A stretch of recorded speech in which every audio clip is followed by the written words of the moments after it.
Milwaukee Police Chief Edward Flynn is with us in the room. And Chief Flynn, if you could stand up. You have said something, because so much of what this town hall is about is trying to find a way to bridge the divide. But you said, quote, without any hyperbole, police officers in American cities care more about black lives than any other institution.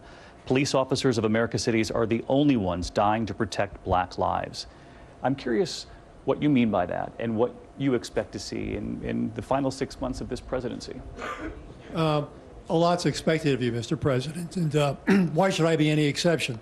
Well, as Michelle said, I volunteered for the job, so I can't complain. I'm basically going to ask you to figure out a way to cross parallel conversations. Mm-hmm. And I think it's going to transcend the duration of your presidency, right, which imposes a special burden on you because of your unique place in history. The parallel conversations you've in fact implicitly alluded to in the course of our conversation today. For the urban police chiefs in America, we are primarily judged by our ability to lower levels of violence in disadvantaged communities of color. In those communities, crime has not significantly gone down. It's gone down in some place called America. But in those neighborhoods, there's easy access to firearms, to which you've alluded, and there are extraordinary rates of violence. Nationally, African Americans represent 51% of our homicide victims, right, with about 13% of the population. In our cities, it's more like 80%. Right. And like most homicides, offenders look like the people that they victimize. Right. It's an urban tragedy, but the heart of the police dilemma is those neighborhoods that demand our services, need us the most, request us the most, depend upon us the most, for social and historical reasons, distrust us. Right. And when there's a series of critical incidents like we've recently seen, that distrust is in high relief. We can't protect them effectively if we're not trusted, and the police are needed, as you've said, right, in those neighborhoods. And so the challenge is, how do we talk about both things at the same time without acting like we're blaming the African American community for their victimization, or that we're assuming that all police are racially biased? I understand the Black Lives Matter movement exists because there's a sensibility that black lives didn't matter, all right? And that's for a number of social and historical reasons.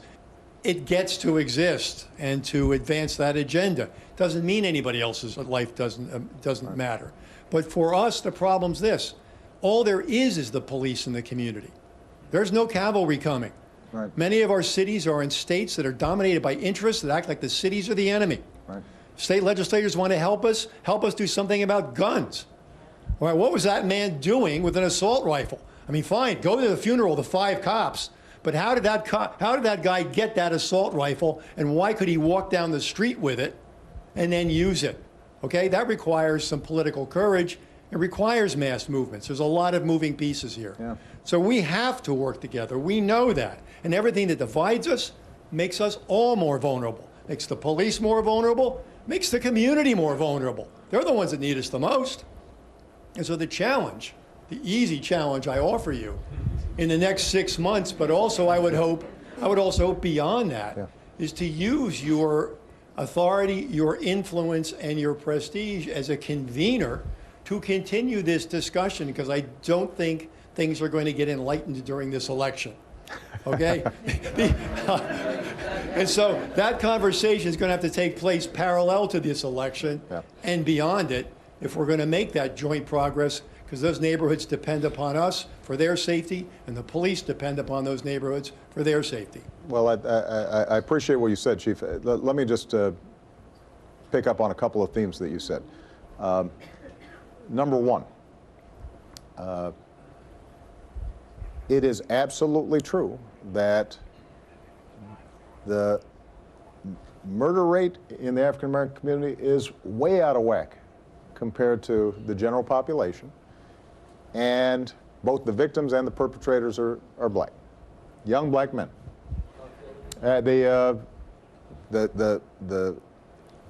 The single greatest cause of death for young black men between the ages of 18 and 35 is homicide, and that's crazy. That is crazy, and so we have to acknowledge that. And that means that we can't put the burden on the police alone. It is going to require investments in those communities. It is going to require making sure the schools work. It's going to require having after-school programs. And then it is going to require us to look at things like guns. Now, this is tough. I have presided over more memorials of mass shootings than I would like. And it's heartbreaking. But that doesn't even count the hundreds of kids just in the south side of Chicago who've been shot. And part of what makes the police community interaction so fraught with potential danger is because police officers who have a right to come home so that mom's not worried, they are aware of the fact that there's just a lot of guns washing around there. And they don't know what might happen, which means you're going to be your adrenaline's going to be a little higher and it's going to be tougher. Now, the truth is that the politics of firearms and having a conversation about this right now is very difficult. In the lieutenant governor's home state, you've got open carry laws. It is a testament to the professionalism of the Dallas Police Department that more people did not get shot, because when the snipers started shooting, you had people in the protests who were carrying long rifles. And so they weren't even sure who was doing the shooting. So we do have to make sure that we're thinking about making these communities healthy generally, and not see that as separate from police-community relations, and I will do so. Now, the one thing I do, I'll just take a moment to say two other things. Number one, I know that there are some who have criticized even the phrase Black Lives Matter as if the notion is that other lives don't matter. And so you get, all lives matter or blue lives matter. I understand the point they're trying to make. I think it's important for us to also understand that the phrase Black Lives Matter simply refers to the notion that there's a specific vulnerability for African Americans that needs to be addressed. It's not meant to suggest that other lives don't matter. It's to suggest that other folks aren't experiencing this particular vulnerability. And so we shouldn't get too caught up in this notion that somehow people who are asking for fair treatment are somehow automatically anti-police, are trying to only look out for black lives as opposed to others. I think we have to be careful about playing that game, just because that's not obviously what is intended. The final point I will make is that if, Chief, you are reaching out to the community ahead of time, doing all the work you're doing, and have built trust, that doesn't guarantee that when something like this happens, there's still not going to be a flare-up, because there's a lot of pent-up frustration in a lot of these communities. And there are times where people are irresponsible in how they try to address it. The one thing I can tell you I hear more often than anything, though, that I think would be helpful on the police side would be initiating investigations that people feel are